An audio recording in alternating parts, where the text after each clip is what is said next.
You should sit in that order, okay? 1-1. Maxi. Micrófono en mano. Muy bien. Okay. And Josh, that's my friend. And Peter? He's getting mic'd up, I think. Mic'd up. Yeah. Okay. Bueno, I know while Peter is coming, I know you want to do a small announcement about Money on Chain. I think it's an important announcement, so please take the mic right now. Thank you. Well, we are live from today. I will switch to Spanish because I think that most of people here speak Spanish. So, estamos en vivo desde hoy al mediodía. Money on Chain es la primera stablecoin descentralizada con Bitcoin que usa Bitcoin de colateral. Así que creo que es un gran paso para Bitcoin y esto es lo que va a permitir que comience el ecosistema DeFi sobre Bitcoin. Gracias.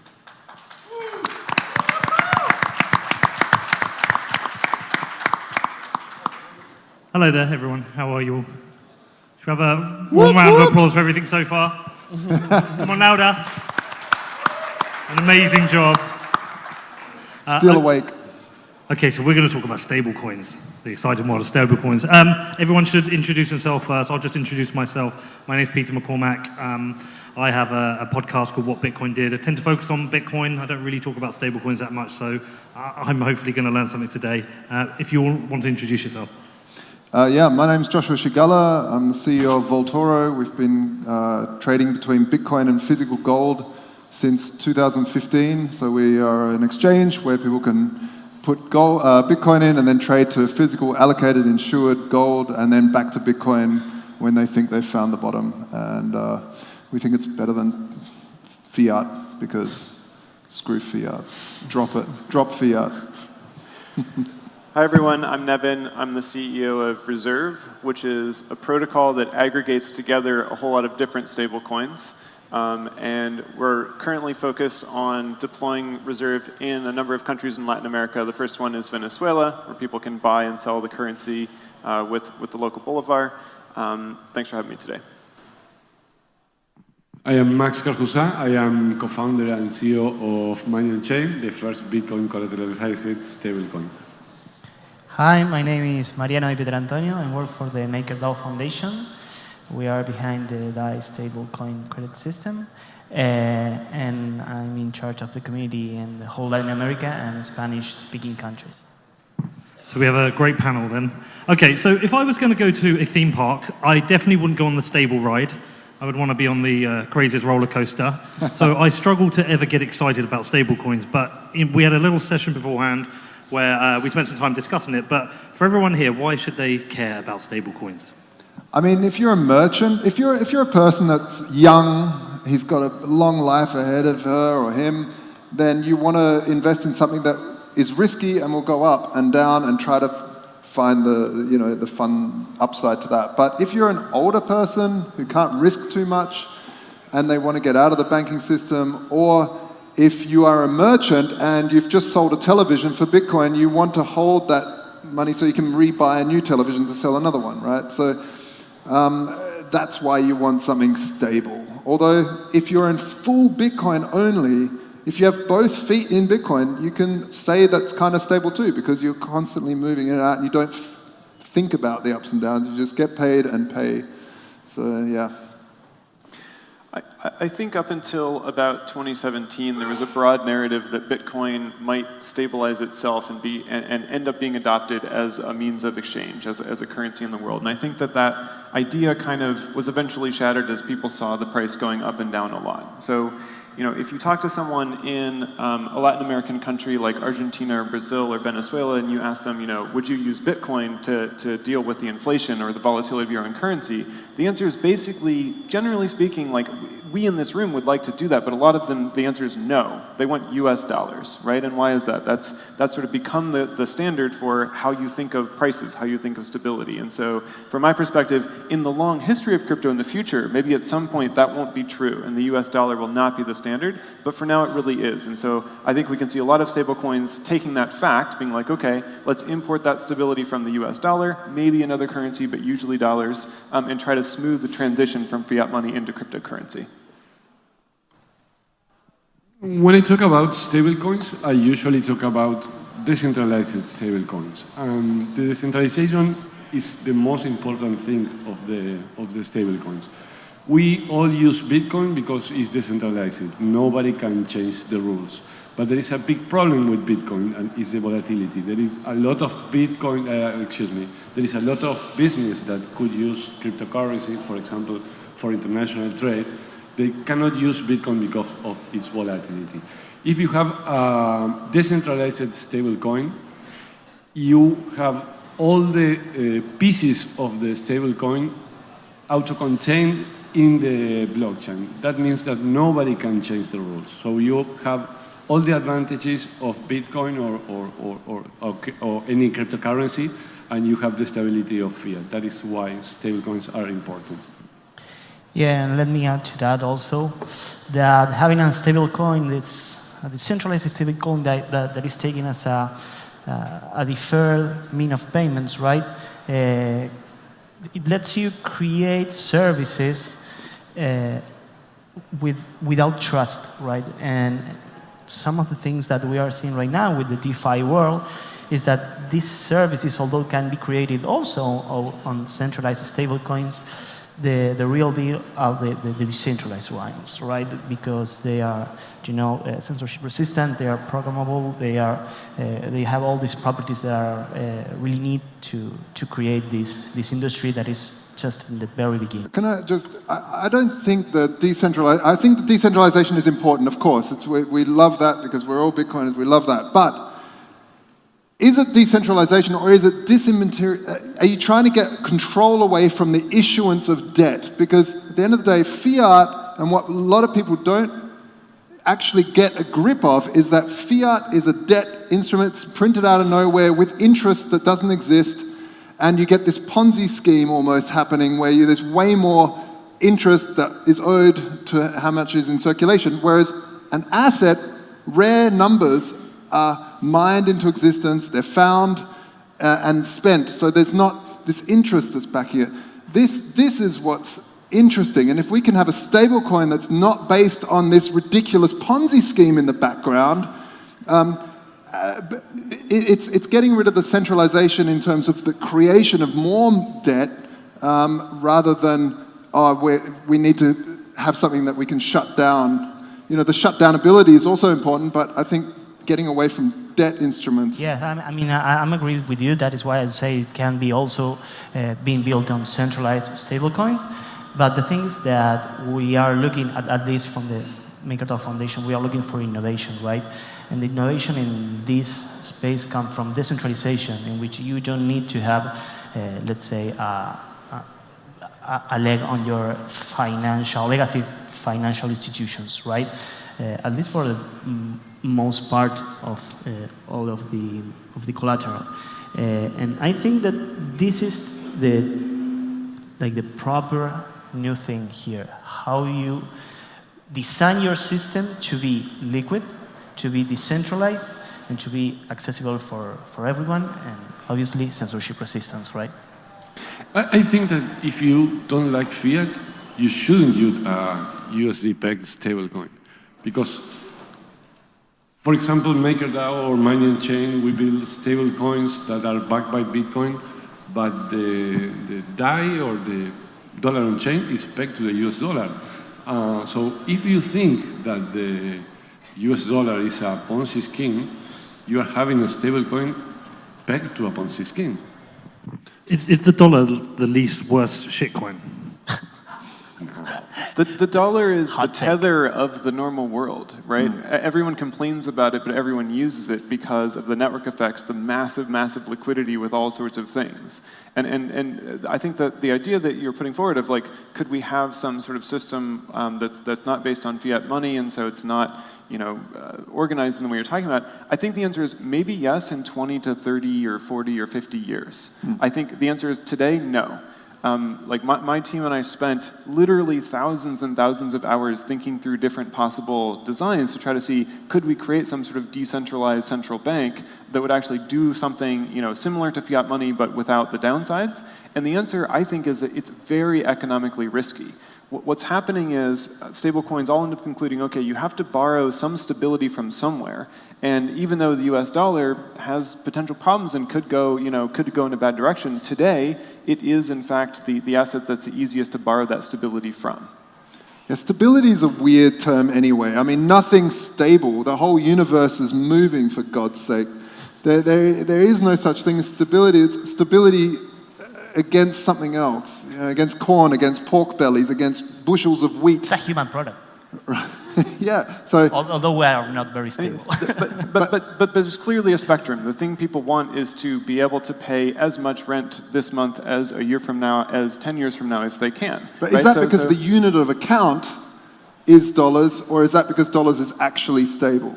Well, it's clearly not perfectly stable, right? But I think there's no sense in saying we don't know what stability is. Clearly, if you ask people, you know, is the dollar more stable than the Argentine peso, you'll get approximately 100% of people saying the US dollar, right? So it's something that we clearly can tell, we can clearly see, and so we can try to get more of that.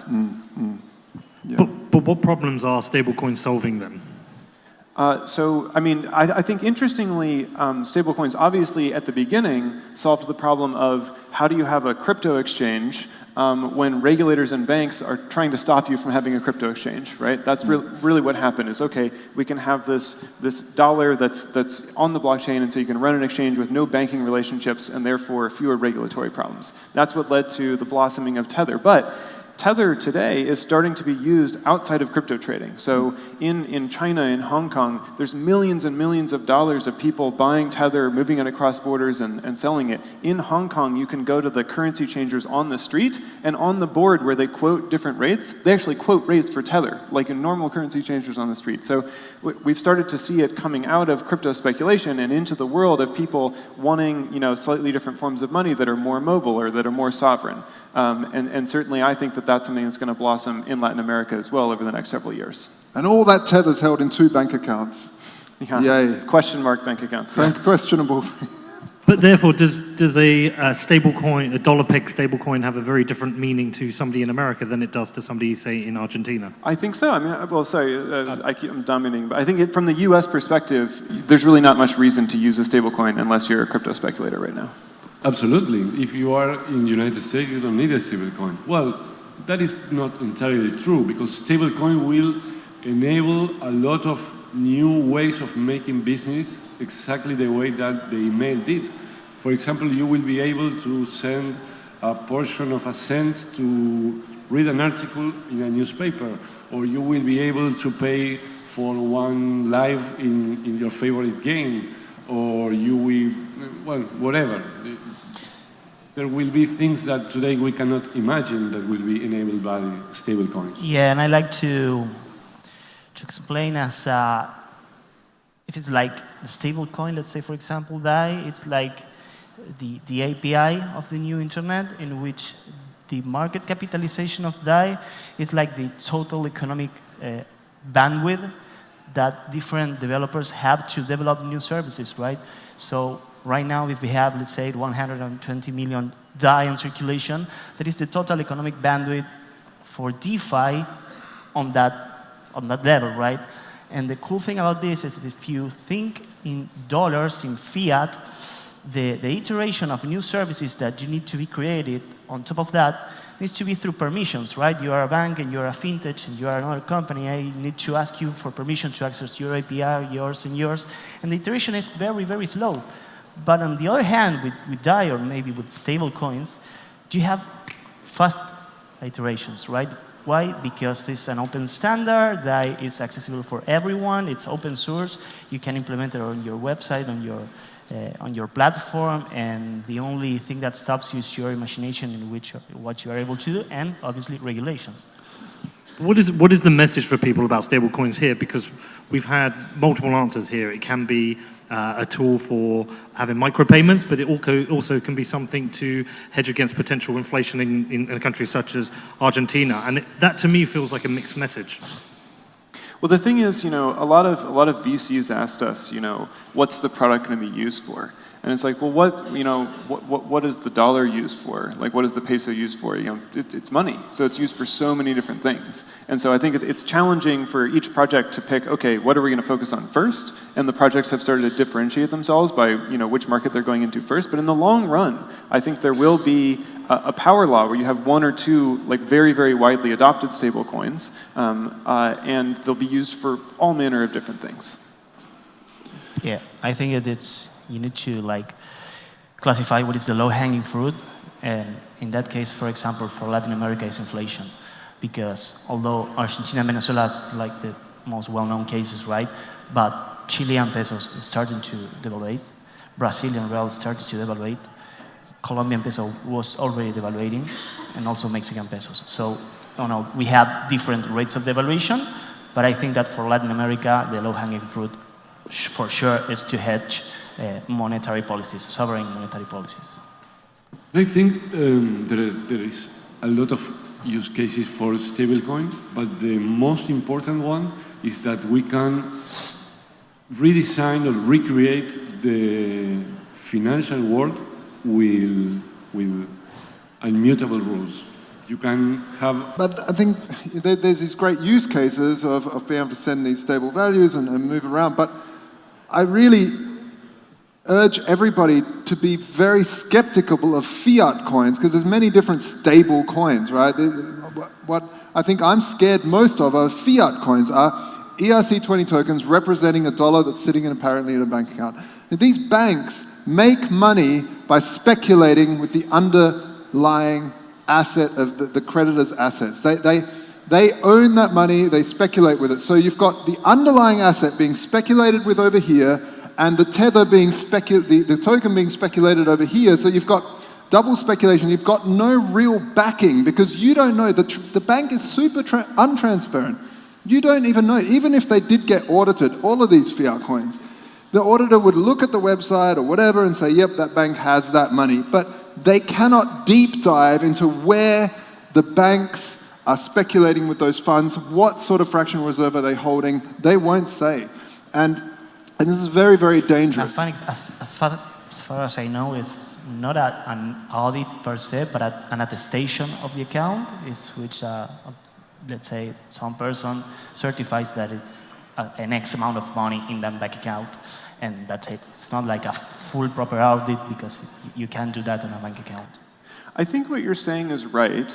I think that there is that concern. But the way I think about it, essentially, when even with just a simple fiat-backed stablecoin, those people who are holding those dollars in that bank are, let's say it's in the US. That's a nation with all things together, all things considered, relatively good governance, compared to some nations that have kind of governance that's falling apart. Lehman Brothers, gone the next day. But so that good governance and those regulations, even though they're not a silver bullet, they don't mean that everything's fine in a crisis. Generally speaking, they mean that, that those assets are not going to be speculated with in a crazy way, in the way that's, like, say, happening with Tether. And so the way I think about it, this technology allows you to basically borrow the functional governance regime from one nation, and then through this decentralized technology, allow people in other nations to hold an asset that's sort of backed by that, instead of holding assets that are held in local bank accounts, which may be governed way more poorly. And so it's no governance is perfect, and so no bank is perfect. But it's kind of an interesting way in which we're now able to export governance regimes, fundamentally, is what's happening. You're exporting governance regimes to other places through this technology where you're holding a key,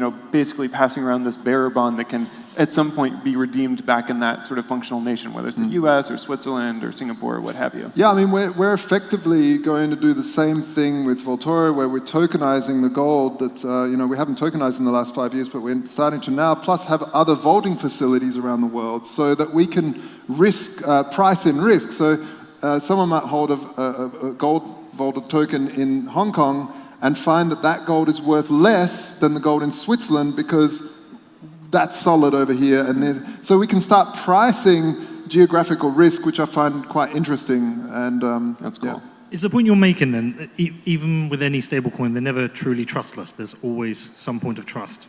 I think the notion of trustless is ridiculous. And there's always trust. I have to trust the developers of Trezor. I have to trust, there's always a bit of trust. What I want to see in this whole space is that there's more transparency so that we can either trust other people that are experts in deciphering the transparent data that's getting given. But yeah, I think the key really is transparency. So what are the risks with stablecoins? Well, and be honest. Every stablecoin has its own risk. For example, when you talk about centralized stablecoins with fiat as collateral, well, there you have a lot of risks because you have to trust the people behind the stablecoin. You have to trust the bank where the money is. You have to trust that drug dealers are not going to use that coin because if they use the coins, the government will shut down. But it's different. Why I say that you still need a little bit of trust. When you refer projects like Maker Dao or Manual Chain, all the code is public. Everybody can audit the code, but normal people cannot understand that code. So we hire companies that make the security audit for that, and we publish that. But you still need a little bit of trust in that security. Have infinite liquidity. If Bitcoin collapses or Ethereum collapses, the stablecoin that uses that collateral will collapse too. So every different stablecoin has different issues. I think that the biggest risk, the thing that could go really massively awry with stablecoins that could be terrible for the crypto world overall, is if there's an algorithmic stablecoin that has no backing, that just has a sort of algorithmic mechanism that's meant to keep it stable, which we tried really hard to figure out one that would work in it. Stable relative to? Whatever their oracles are pinging the price of. It could be the dollar or the euro or gold or what have you.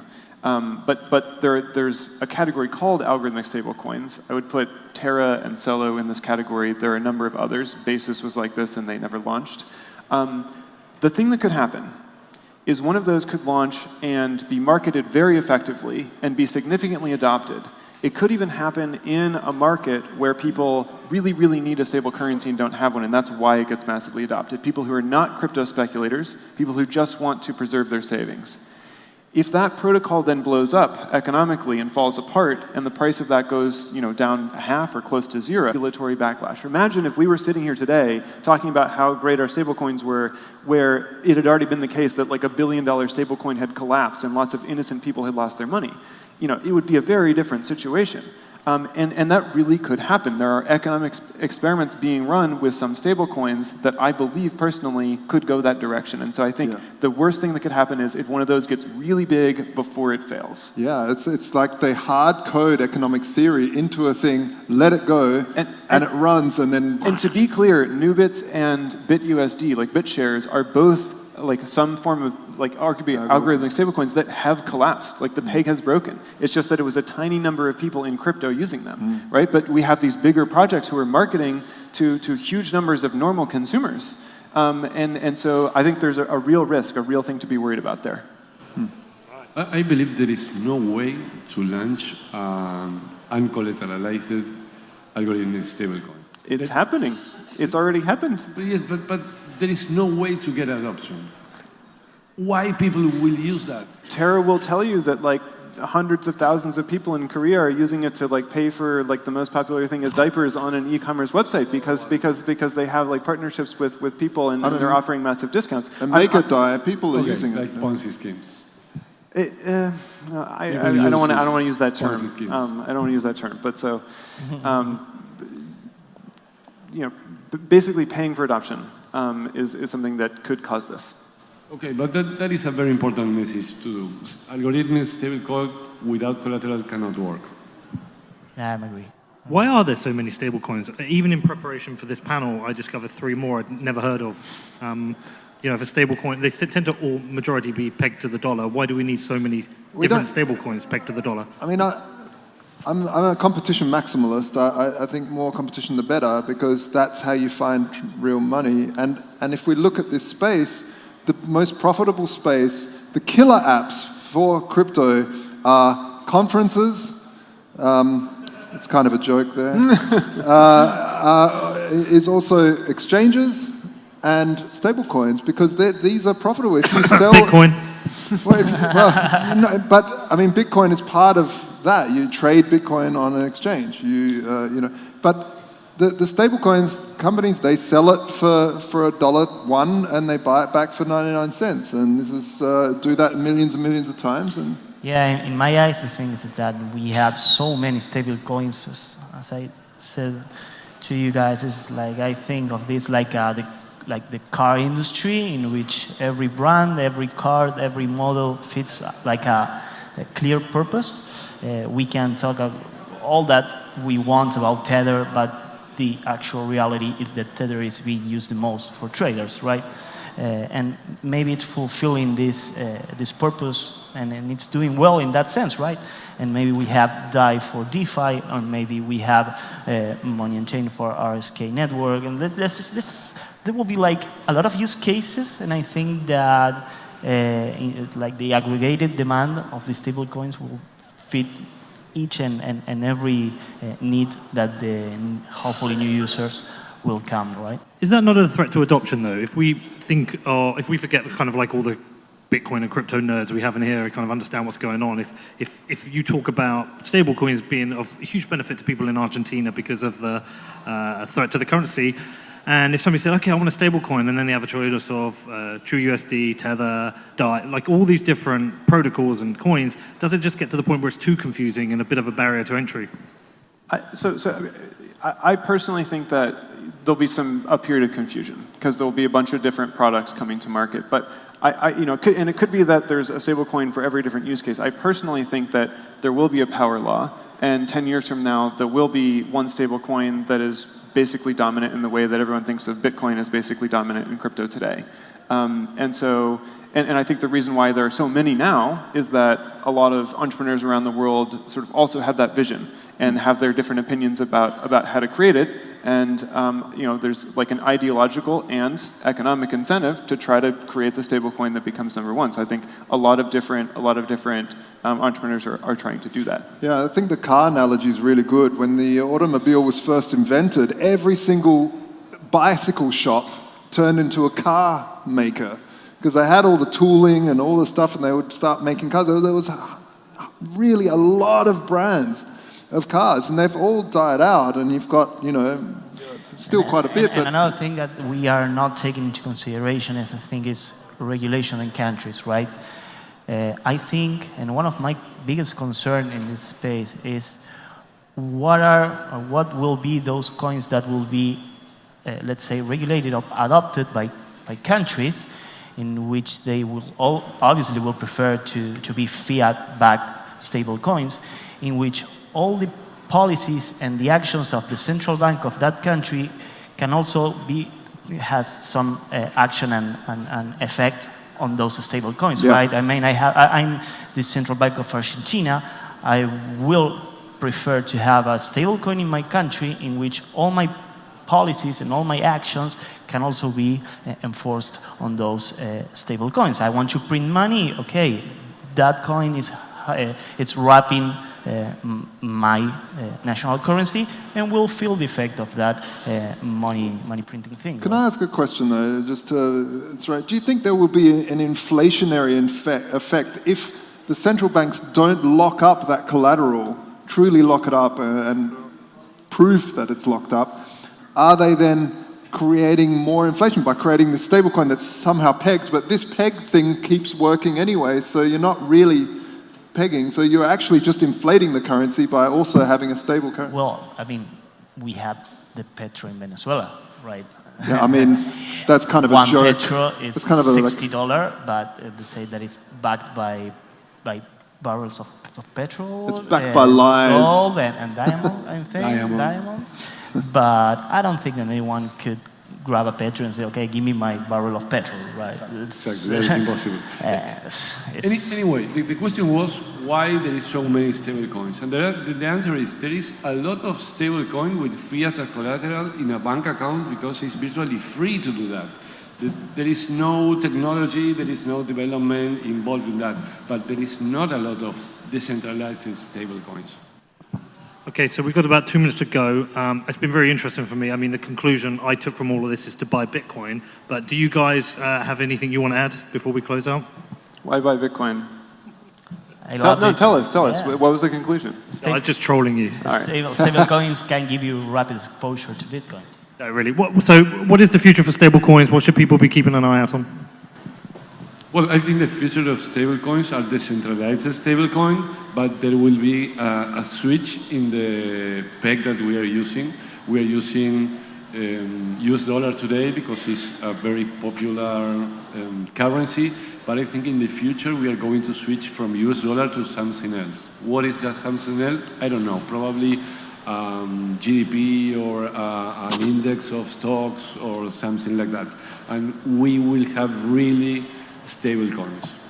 I think that the utility of a stable coin, like any cryptocurrency, will come down a lot to liquidity. Like how easy is it to trade in and out of it from the local currency in any given place. And so the vision that we have for the future is to have a stable coin where you can trade in and out of it super easily, like with a consumer interface, not with something that's complicated and sort of scary looking like a crypto exchange, anywhere in the world, where anyone can move their money into that token in a few seconds, send it to anyone else in a few seconds, and they can move it out into any other currency in a few seconds. And I think if we can fully connect the world with a liquid market like that, that's really truly just like feels accessible to everyone, to businesses, to people, that creates a very open sort of mechanism for exchange throughout the entire world. So that's what I'm hopeful for. Do you want to close this out, Joshua?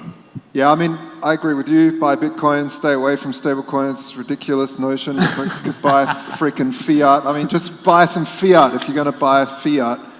If you're a trader, I understand it. You want to go to sleep at night. You don't want to be tossing and turning and thinking, oh, where's my Bitcoin at? So you want to park in something stable. If you're going to park in something stable, park in something bank and stay independent like gold or silver or something else. All right, round of applause for our panel, please.